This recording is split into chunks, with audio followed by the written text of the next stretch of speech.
Bonjour à toutes et à tous, bienvenue, c'est Smart Impact, l'émission des entreprises à impact positif. Et voici notre sommaire. L'invité de cette émission, c'est Michel Gioria, délégué général de France Renouvelable, pour commenter cette information. Pour la première fois, l'énergie solaire supplante le charbon en Europe. Dans notre débat, on verra comment certaines entreprises s'engagent pour lutter contre l'isolement, notamment des seniors. Près d'un tiers des Français de plus de 75 ans déclarent n'avoir rarement ou jamais de contact avec leurs proches.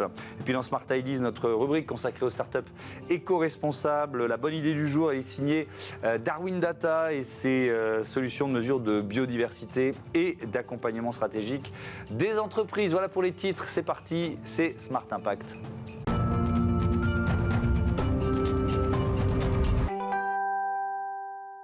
L'invité de Smart Impact, c'est Michel Gioria. Bonjour. Bonjour. Bienvenue, vous êtes délégué général de France Renouvelable. On va commenter ensemble cette information qu'on va voir tout de suite, l'énergie solaire qui dépasse le charbon pour la première fois dans la production d'électricité de l'Union européenne en 2024. C'est 11% pour le solaire et 10% pour le charbon.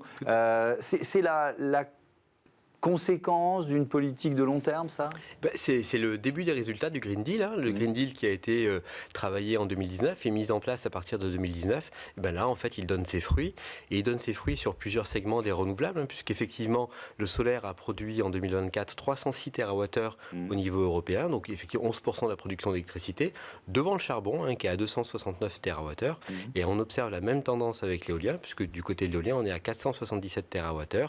Et l'ensemble des renouvelables font quasiment 47% de la production d'électricité européenne. Donc, est-ce qu'il y a un phénomène de vase communicant ? C'est-à-dire que quand le solaire ou l'éolien progresse, ça veut dire que le charbon baisse, mais aussi les énergies fossiles d'une manière générale ? Exactement. Quand on regarde la structure de la production européenne d'électricité, on voit bien que quand l'hydraulique, quand le solaire et quand l'éolien se développent, la consommation de gaz et la consommation de charbon diminuent fortement. Pour vous donner un chiffre qui est assez marquant, entre 2019 et 2024, la réduction de la consommation de gaz et de charbon associée à la production d'électricité a fait économiser à l'Union européenne 59 milliards d'euros d'importation. C'est considérable, Donc on voit bien qu'effectivement il y a ce phénomène de vase communicant. Donc si on veut réduire la consommation d'énergie fossile, il faut accélérer le développement, notamment du solaire. Oui, c'est aussi et peut-être surtout une question de souveraineté. Alors, c'est évidemment une question de souveraineté, puisque le gaz et le charbon sont en partie importés. Ce qui est assez intéressant de voir, c'est que quand on regarde le charbon, il n'y a plus que 2 pays qui représentent 2 tiers de la consommation de charbon pour la production d'électricité.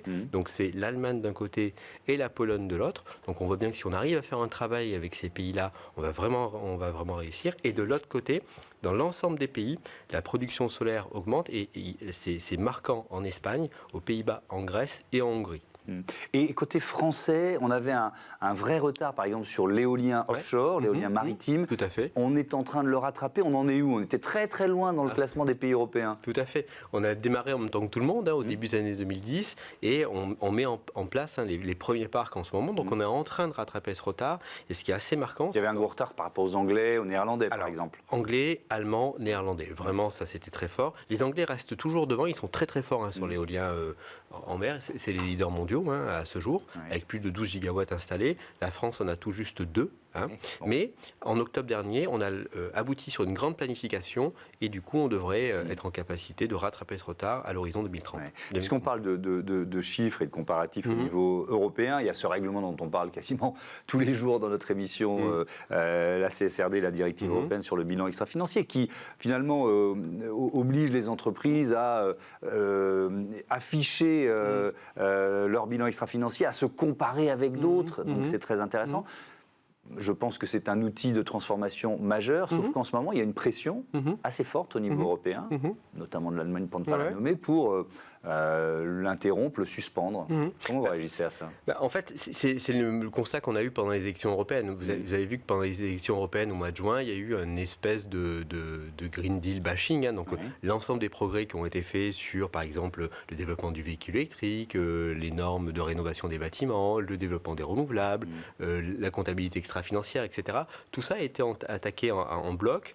Et je pense qu'il faut faire la différence entre les difficultés que connaît aujourd'hui l'économie européenne, qui sont réelles et qui sont en partie liées à des prix élevés d'électricité. Et l'Allemagne est en récession pour la deuxième année suivante. Là, il faut vraiment regarder, poser le diagnostic. Et notamment, on voit bien que là où il y a des renouvelables, les prix baissent. Le constat est net là-dessus. Donc, il faut qu'on avance là-dessus. Et de l'autre côté, il faut quand même voir que derrière toutes ces mesures-là, en fait, il y a des mesures de soutien aux industriels européens.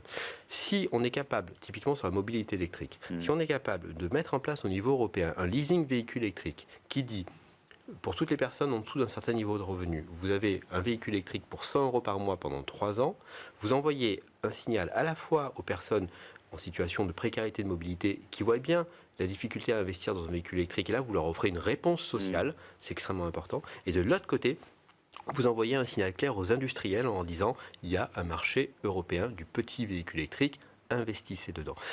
En fait, si on veut sortir de cette espèce de Green Deal bashing, j'allais presque dire, il faut traiter les deux sujets qui sont d'un côté compétitivité de l'industrie et de l'autre côté accompagnement social de la transition énergétique. Et il y a peut-être un troisième levier à activer. C'est de regarder quand même ces règlements de près, parce que dans les critiques des agriculteurs ou dans les critiques de certains chefs d'entreprise sur la CSRD, c'est pas faux que la paperasse, elle est bien là. Je dis ça d'une façon un peu simpliste, mais c'est une réalité. Tout à fait. L'enfer est pavé de bonnes intentions, je crois qu'on dit. Donc ça, c'est un point qui est important. Et pour le coup, je pense que là, il faut être très pragmatique. Il faut, plutôt que de secouer le cocotier en disant « faut tout arrêter », sortons 3, 4, 5 propositions de simplification. Je sais que c'est un peu un mot valise, mais pour avancer. Et quand on fait ça, en fait, on se rend compte que ça marche. On arrive à le faire. Ça, c'est vraiment important. Avec donc l'Europe qui est face à ce choix très important sur ses ambitions environnementales, au moment où les États-Unis, avec Donald Trump, sont en train d'appuyer très fortement sur le frein. Vous y voyez quoi? Vous y voyez une opportunité pour l'Europe?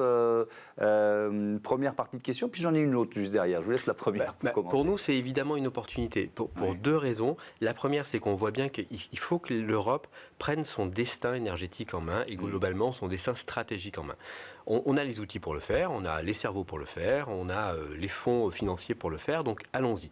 Il faut y aller. Maintenant, il faut qu'il y ait une vraie volonté politique réelle pour le faire. Ça, c'est la première chose. Et la deuxième chose qui est vraiment nette, c'est que l'administration Biden avait fait un effort très, très important pour attirer les industriels mondiaux et notamment les industriels européens sur son territoire.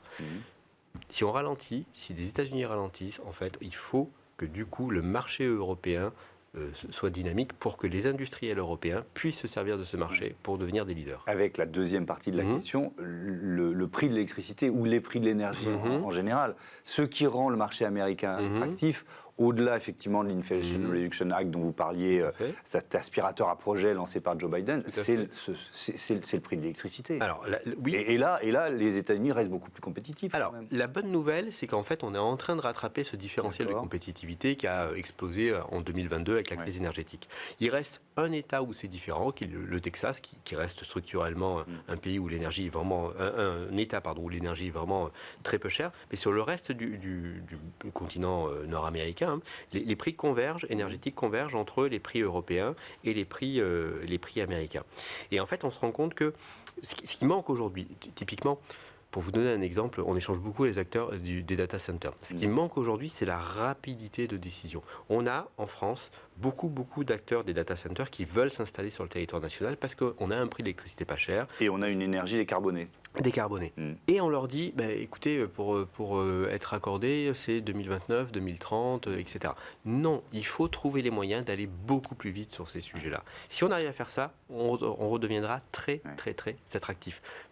On a une énergie décarbonée aussi, ou surtout grâce au nucléaire. Que dit le délégué général de France Renouvelable sur ce mix énergétique? Il faut le conserver? Bien sûr qu'il faut le conserver. Il faut absolument le conserver. On a la chance en France de maîtriser l'ensemble des technologies décarbonées. Il faut absolument le conserver. Et en fait, le vrai défi aujourd'hui... Mais est-ce qu'on peut se payer les deux?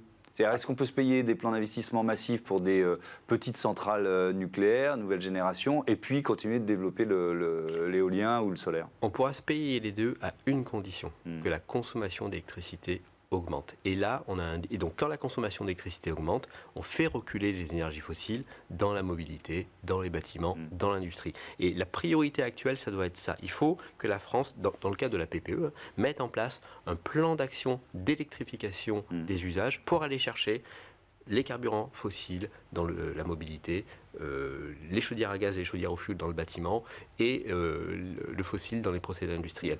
Si on arrive à faire ça, on continuera à être une puissance électrique, puisque la France est une puissance électrique. Notre production d'électricité est l'équivalent de la production d'électricité du Royaume-Uni et de l'Espagne cumulée. Donc la France est une vraie puissance électrique, il faut le rester, et pour ça, il faut qu'on électrifie à fond. Est-ce qu'on a perdu 6 mois depuis la dissolution pour prendre ces décisions-là, ou est-ce que finalement ça avance sans gouvernement stable? Alors, ça avance. Alors, la bonne nouvelle, c'est qu'en 2024, on a réussi à avancer sans gouvernement stable. Ça, c'est un vrai enseignement, notamment puisque les services de l'État continuent à pousser ces sujets, et ça, c'est extrêmement important.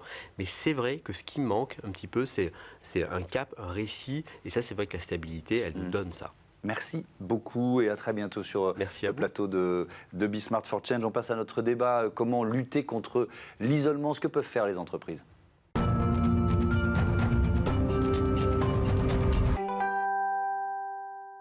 On n'a jamais été aussi connecté, pourtant la solitude frappe beaucoup de Français, notamment parmi les seniors. On en parle tout de suite avec Simon Biotto, bonjour. Bonjour. Bienvenue, vous êtes directeur commercial et marché privé chez Tunstall Vitaris. Michael Cohen, bonjour. Bonjour. Bienvenue à vous aussi, cofondateur, directeur du réseau Dom et Vie. On va présenter vos entreprises en quelques mots. Tunstall Vitaris.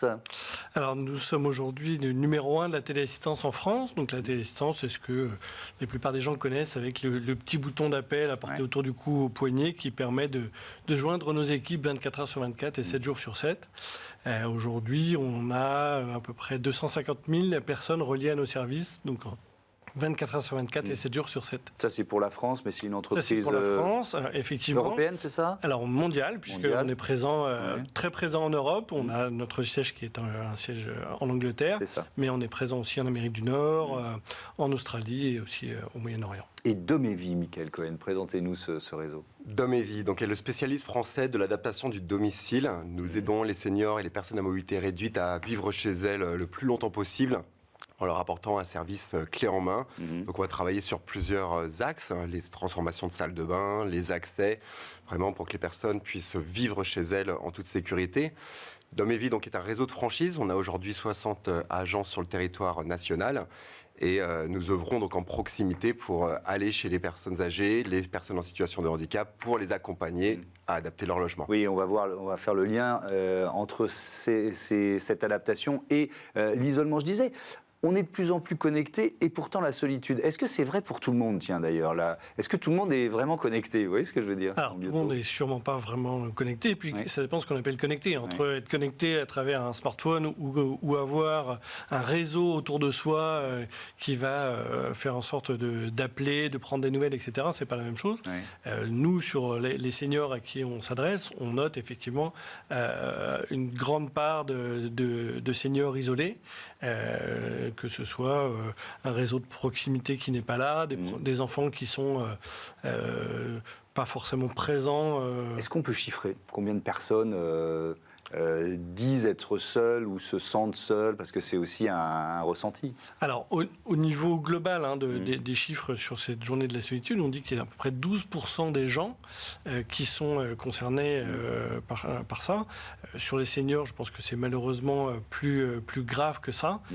J'ai pas de chiffres directement à vous donner sur la partie des seniors. Alors, sur les seniors, on avait trouvé ce chiffre, 27% des seniors de plus de 75 ans qui déclarent n'avoir que rarement ou jamais de contact avec leurs proches. C'est quelque chose que vous ressentez, vous, Michael Cohen? Tout à fait. On est au quotidien, nous, dans ces familles. On rentre chez les personnes, donc on le voit vraiment. Et ce chiffre-là peut s'augmenter dans les zones rurales, notamment, où là, on a un senior sur 3 qui déclare ne pas avoir, ou très peu, de contact avec ses proches ou des aidants oui, alors là, des amis de la famille. Là, ça rejoint un autre équipement ou d'autres infrastructures, qui sont les infrastructures de mobilité, c'est ça? C'est ça, parce que les causes peuvent être nombreuses sur cet isolement. l'isolement avec la perte d'autonomie, les ERP, donc les établissements recevant le public qui ne sont pas forcément accessibles, et puis les problèmes de mobilité également qui sont un enjeu important. Ouais, alors vous l'avez évoqué, Simon Biotto, il y a eu cette journée mondiale des solitudes qui vient d'être organisée. Qu'est-ce que ça représente? Et puis deux, quelles actions vous avez menées à cette occasion? Alors, nous, au quotidien déjà, on travaille puisqu'on est là pour être tout le temps à l'écoute de nos abonnés. Au-delà de répondre aux appels qui sont déclenchés, on a mis en place un certain nombre de dispositifs qui vont permettre de lutter contre l'isolement, ou en tout cas d'accompagner ces personnes-là. On a d'une part une cellule psychologique qui est là, qui est capable d'apporter un accompagnement un peu plus complémentaire pour les personnes qui sont en souffrance et qui nous le déclarent, ou en tout cas chez qui on a détecté. Et puis on a aussi une cellule qu'on appelle d'appel de convivialité, où là, on n'attend pas que les abonnés nous appellent, mais on fait des appels sortants pour échanger avec les personnes, discuter et avoir une discussion qui va pouvoir aller plus loin. Et puis, Et ça, vous le faites régulièrement, c'est pas seulement à l'occasion de cette journée mondiale des solitudes? Alors, ça, on le fait toute l'année, et puis on a une équipe dédiée. Et puis, hier, pour cette journée des solitudes, là, on a intégré tous nos salariés, puisqu'effectivement, l'intégralité des salariés ont été conviés à faire des appels sortants. Donc, aussi bien au service RH que financier, que mes équipes au niveau commercial. Tout le monde a pris son téléphone et a passé des coups de fil auprès de nos abonnés seniors, certains pour leur souhaiter une bonne fête, un bon anniversaire, ou juste prendre des nouvelles, parce que juste un appel pour prendre des nouvelles, ça suffit des fois. Question assez générale, on reviendra aux outils que vous proposez, aux solutions que vous proposez, mais sur le rôle des entreprises pour lutter contre l'isolement, votre avis là-dessus, Michael Cohen? Moi, je pense que déjà, il y a la sensibilisation. On doit tous être main dans la main pour pouvoir œuvrer vers l'information, la communication. Donc, ça peut être la mise en place d'événements ensemble, en co-réalisation, et pouvoir apporter des partenariats, de mettre en place des partenariats. Parce que quand moi, je me déplace chez des personnes, je peux identifier des problématiques qui vont au-delà de mon métier. Et là, c'est là que je peux notamment appeler mes collègues, mes confrères, qui ont des activités complémentaires à notre activité pour justement entourer la personne âgée. On peut rentrer dans le détail de ces partenariats d'ailleurs. C'est avec qui? Des acteurs locaux de santé, des associations? Comment ça fonctionne? Oui, tout à fait. Donc les associations pour Dom et Vie est vraiment un enjeu très fort. Donc on va faire des événements au sein de ces associations où on invite des bénéficiaires ou des adhérents pour informer, tout simplement, sensibiliser, donner des thématiques sur l'aménagement du domicile, ce qui va derrière avoir un enjeu sur éviter l'isolement des seniors. Et puis, on va pouvoir aussi faire des conférences. On fait de nombreux événements dans les quartiers, dans les villes, dans les salons pour prôner la bonne parole, de dire ne restez pas seuls.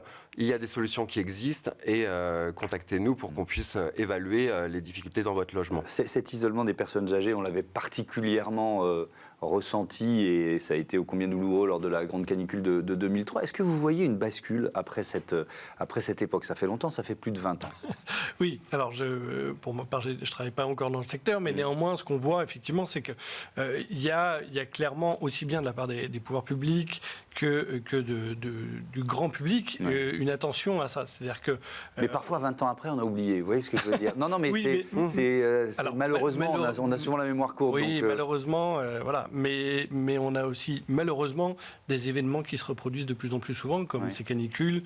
On a eu aussi, malheureusement, la crise du Covid, qui a encore plus isolé nos seniors. Donc, voilà, on est là pour détecter. On a aussi, nous, des équipes qui vont au quotidien chez les personnes âgées. Donc, on détecte ces éléments-là. Et puis, on apporte des solutions. Alors, évidemment, en répondant au téléphone, mais on est aussi capable de proposer des solutions techniques en leur mettant à disposition des tablettes adaptées aux seniors ou en mettant en place des solutions avec de la visio à travers la télévision. Enfin, bon, on essaie de proposer ça aussi un peu pour les accompagner là-dessus. Alors, si on rentre dans le détail, Michael Cohen, des solutions que Dom et Vie propose, peut-être avec des cas concrets, et surtout, voilà, imaginons, vous faites quoi? Qu'est-ce que ça change en matière d'isolement? Parce que je ne fais pas forcément tout de suite le lien, moi. Oui, Adapter plutôt que déménager, déjà c'est la première chose. On va rester chez soi et on va pouvoir vivre et continuer les tâches de la vie quotidienne. Donc principalement la salle de bain. Et quel est le lien justement avec cet isolement? C'est de faire sa toilette, de se sentir beau, d'avoir de l'estime de soi. C'est pas simplement remplacer une baignoire par la douche. Donc ça c'est vraiment notre métier d'apporter des solutions techniques, d'équipement pour favoriser le maintien à domicile. Mais quand on arrive à mieux faire sa toilette, derrière on va inviter ses amis à venir chez soi. On va sortir de la maison pour aller dans une vie de quartier. Donc, chez Dom et Vie, il y a des solutions sur la salle de bain principalement, les accès. Aujourd'hui, les personnes qui ont des grandes maisons avec des escaliers, etc., on va pouvoir y installer des monte-escaliers et comme ça, profiter de l'intégralité de son logement et donc éviter de déménager. Il y a des solutions connectés dont vous parlez. Là aussi, si on rentre un peu dans le détail, bon, évidemment, on pense tous au coup dur, qui permet d'alerter, mais il y en a d'autres. Hein. Alors, effectivement, aujourd'hui, on pense la téléassistance, effectivement, c'est, je suis tombé, je vais pas bien, j'appuie sur le bouton. Il faut savoir qu'on a quand même plus de 90% des appels que l'on reçoit qui ne sont pas des appels d'urgence. C'est-à-dire que c'est des personnes qui peuvent avoir un coup de mou, qui ont besoin de parler, d'échanger, etc. Il y a un lien, pardon de vous interrompre, il y a un lien entre l'isolement et la santé physique et la santé mentale, très clairement. Bien sûr, on sent, les personnes elles nous disent je vieillis, mais vieillir, c'est pas ça qui me gêne, c'est plus les conséquences du vieillissement. C'est-à-dire que je vois mes amis, ma famille ou les autres décèdent et je me sens de plus en plus isolé. J'ai plus personne à aller voir, j'ai plus personne à appeler. C'est ces éléments-là. Et évidemment, même si ça n'influe pas directement sur la santé, le psychique et le psychologique va faire en sorte que les personnes vont moins sortir, être moins actives et ça va dégrader leur santé. Je posais la question tout à l'heure de notre connexion via nos tablettes ou nos téléphones. Le fait d'être sur un réseau social, est-ce que ça brise l'isolement ou est-ce que c'est un faux lien social? Vous voyez ce que je veux dire? Alors, je ne peux pas répondre à la place de nos seniors et la façon de vivre. Non, mais vous devez avoir des retours d'expérience quand même. Mais alors, aujourd'hui, sur la génération de nos abonnés, abonnés à Téléassistance, c'est des personnes qui ont quand même plus de 80 ans. Alors, même si Facebook, on sait qu'il est très développé, y compris chez les seniors. Oui, ça fait 20 ans, donc ils avaient 60 ans, ils ont pu être sur Facebook. Ouais, donc, il n'y en a pas encore forcément énormément qui sont là-dessus. On voit que ça peut essayer de pousser, mais... même s'ils peuvent être connectés, ils vont être beaucoup entre guillemets dans l'attente. C'est-à-dire que c'est pas eux qui vont aller publier, communiquer, etc. Et en fait, ça leur sert de source d'information. Donc encore une fois, si les proches ne communiquent pas au départ, aller sur Facebook et puis ne pas voir l'information, c'est comme quand on attend un coup de fil et que personne ne vous appelle. Est-ce qu'il y a des situations, vous l'avez un peu évoqué, il nous reste un peu moins d'une minute, mais vraiment des situations d'alerte. Est-ce que ça vous arrive, vous, vos équipes, d'arriver chez quelqu'un et de se dire, oh là, c'est pas seulement refaire la salle de bain. Oui. L'offre globale est essentielle parce que les gens déjà ne savent pas qu'est-ce qui peut exister comme solution. Ils vivent au quotidien dans certaines habitudes. Donc, quand on fait des tâches habituellement, on ne voit pas forcément les zones d'inconfort, voire les zones de danger. Et notre rôle, c'est vraiment d'apporter une évaluation complète du domicile pour sensibiliser et dire voilà, ça existe. On va pouvoir travailler dans la salle de bain. Donc, remplacer votre baignoire par une douche, c'est très bien. Mais si j'arrive pas à rentrer dans ma salle de bain, c'est une problématique. Donc, on va vraiment prendre le problème sur toutes les étapes de la circulation des personnes. Merci beaucoup, merci à tous les deux et à bientôt sur Bismart. Merci. For Change, on passe tout de suite à notre rubrique Startup.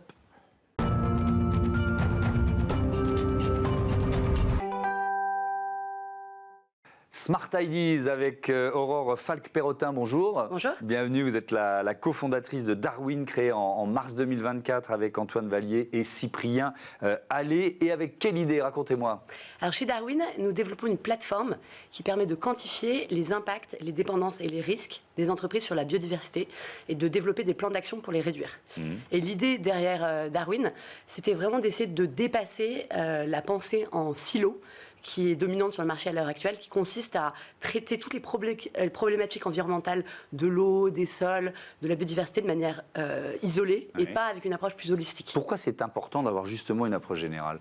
Parce qu'en fait, si on prend un peu un pas de recul avec ce que c'est que la biodiversité et la nature, nous on se base sur le référentiel de l'IPBES, qui est le GIEC de la biodiversité, qui l'a défini à travers ces 5 pressions, qui sont le changement d'utilisation des sols, donc toutes les problématiques autour de l'artificialisation, la fragmentation des des habitats, l'utilisation des ressources naturelles comme l'eau, par exemple, le changement climatique, les pollutions et les espèces invasives. Donc en fait, scientifiquement, la biodiversité, c'est vraiment l'ensemble du vivant. Et ça ne fait pas de sens en fait de prendre le climat séparé de l'effondrement de la biodiversité, parce qu'en fait, c'est les deux faces de la même crise ou du même vivant, en fait. Alors comment fonctionne cette plateforme, justement, pour donner aux chefs d'entreprise cette vision générale, holistique, comme vous dites? Oui, alors, petite nuance, nous, on ne développe pas une plateforme directement à destination des entreprises, mais nos clients sont les consultants qui accompagnent les entreprises au sein de projets ou de missions liées à la biodiversité, et d'autres plateformes logicielles qui voudraient intégrer de la donnée ou un module biodiversité au sein de leur propre offre. Donc c'est une approche indirecte. Et alors comment ça marche? Et alors comment ça marche? Ce qu'on essaye de faire, c'est ce qu'on fait, c'est qu'on prend la donnée des entreprises.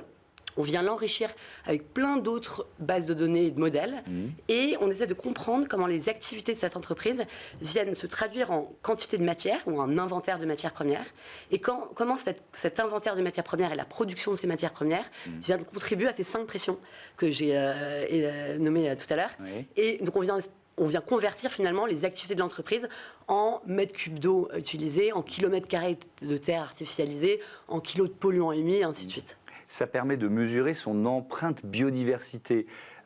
Pourquoi c'est important et est-ce qu'on peut la valoriser? Alors, deux manières de répondre à votre question. Le premier point, c'est que la crise de l'effondrement de la biodiversité est sévère et urgente. On parle de la 6e extinction de masse. Pour vous donner une idée, la 5e, c'était les dinosaures. Donc il y a plus d'1 million d'espèces qui sont en voie de disparition. Les écosystèmes sont extrêmement fragiles. Donc c'est une crise qui est moins connue, mais qui est urgente. Pour l'entreprise, ça se traduit par 2 choses. Ça se traduit par une pression réglementaire qui est de plus en plus marquée, avec notamment l'avènement de directives européennes comme la CSRD. Et ça se traduit aussi par un autre moteur du marché qui est l'angle risque et la réalisation croissante que les risques liés à la nature ont un vrai impact sur les entreprises. Je pense que des événements comme les feux aux États-Unis ou même les inondations récentes en Espagne sont des exemples de cette matérialisation croissante en fait, du risque nature.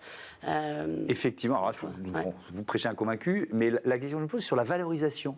On peut valoriser sa moindre empreinte de biodiversité? Alors, à ce stade, la norme, ou on va dire la contrainte réglementaire, encore une fois, c'est plus une contrainte de devoir le faire plutôt que de le valoriser. Après, de manière indirecte, il y a certaines entreprises qui se positionnent comme des pionniers un peu sur ce marché. Je pense à des entreprises du CAC 40 comme... Oui, on peut le valoriser, on peut le valoriser parce que grâce à la CSRD notamment, on va pouvoir se comparer, des entreprises vont pouvoir se comparer entre elles. Donc, si leur empreinte biodiversité est plus faible, elles peuvent le Exactement. mettre en avant. Effectivement, il y a un angle conformité, il y a un angle réputationnel, d'image de marque, et après, il y a un angle aussi vraiment, encore une fois, sur la partie risque, qui est qu'une entreprise qui intègre ces éléments au sein de ses stratégies est capable de venir réduire ses risques aussi et de venir derrière, en fait, améliorer ça. Le temps file trop vite, il me reste 30 secondes. Vous utilisez beaucoup l'intelligence artificielle. Qu'est-ce que vous faites de plus avec? Je ne vous demande pas de m'expliquer comment ça marche, mais qu'est-ce que vous faites de plus? Il faut savoir que des consultants à l'heure actuelle, pour faire ce type de mesures, sont majoritairement sur Excel. Et notre plateforme incorpore plus de 250 millions de points de données. Donc imaginez ça sur Excel. Donc nous, on permet d'aller vraiment beaucoup plus loin en fait, dans l'analyse. On permet d'aller aussi beaucoup plus vite. Et on permet aussi de combler des lacunes en termes de données en utilisant des outils comme de l'inférence statistique pour derrière en fait, venir vraiment pallier notamment le manque de données sur les chaînes de valeur. Merci beaucoup Aurore Falk-Perrotin et bon vent à Darwin. Voilà, c'est la fin de ce numéro de Smart Impact. Merci à toutes et à tous de votre fidélité. À très vite. Salut.